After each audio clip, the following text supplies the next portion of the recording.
All right.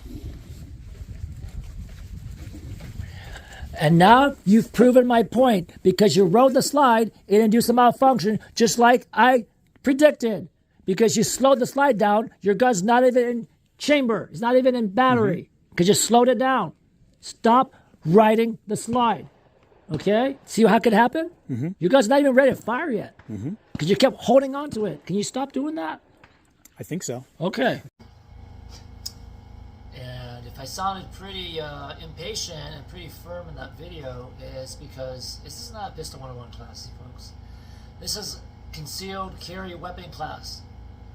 That person is coming to renew their permits, and they've been carrying a gun on them for 2 years, and they have all these bad habits, right? It's usually people with so-called experience, what they think is experience, are some of the worst shooters with the worst practices, okay? Whether it's being unsafe or whether it's being inefficient, okay? Which is sometimes the same thing. If you're being inefficient, your gun's not loading, well then you're not being safe, right? Or that gun's no good to you in a life and death situation, okay? So what that means riding the slide, and what's such a common issue is people, and by the way, this is a clear gun, okay? There is no round the chamber. What they're doing when I mean ride the slide is when they go to rack the slide, right, to chamber around, right, once they pull the slide back, they're holding on to it and slowing it down. If you're the person that rides the slide and holds on to it, as it's returning, you're actually slowing the mechanism down, okay?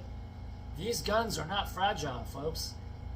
This slide needs the full force moving forward, right? It needs the full inertia and force to have the strength to strip the round off the magazine into the chamber and fully seat it. Okay, so it's ready to fire, okay? It only needs your help going back, and then it doesn't need your help going forward. You just let it go. That's the proper way to do it. However, if you hang on to it and slow it down, you may cause it to not fully seat the round in the chamber because you've deprived it of its main inertia or the force it needs to fully do that, okay? Don't do that. You may think you're trying to help it out. You may think your gun's delicate and fragile. I don't know, it's your first time, your first new gun, right? You're trying to baby it. Maybe you saw it in a movie, right? Because everything they do in the movies is fake, okay? And it's for effect, it's for entertainment, it's for drama. It is not realistic. Okay, stop trying to copycat what people do in the movies. Okay, that's all fake. Okay, again, these guns are very robust devices. Okay, and you need to be assertive on these things. Okay, when you go to a chamber around, it goes back and let it go. Do not hold on to it. Do not slow it down. Do not what we call ride the slide. Okay, so yeah, that's one common beginner mistake. Okay. And on this note, the other common beginner mistake is how he was even holding it to rack the slide. Okay? Notice he was holding it like this, like a slingshot. Slingshot, slingshot, slingshot. Okay, this is super inefficient. Okay, for many reasons. Okay? When you try to rack the slide holding it like this, okay, you have no choice but to keep the gun far away from you. Meaning that you don't have the benefit of your body leverage. Okay, keeping the gun far away from you. Okay, there is a weird angle on your wrist, right? Even less leverage, okay? And this motion is a fine motor skill. Under panic, under fight or flight, you may lose the ability to do that. You can see you might fumble, right? Using this very delicate fine motor control, okay? What is the more efficient way to grab the slide in order to efficiently rack it? It's called the monkey grips. Monkeys have no opposable thumbs.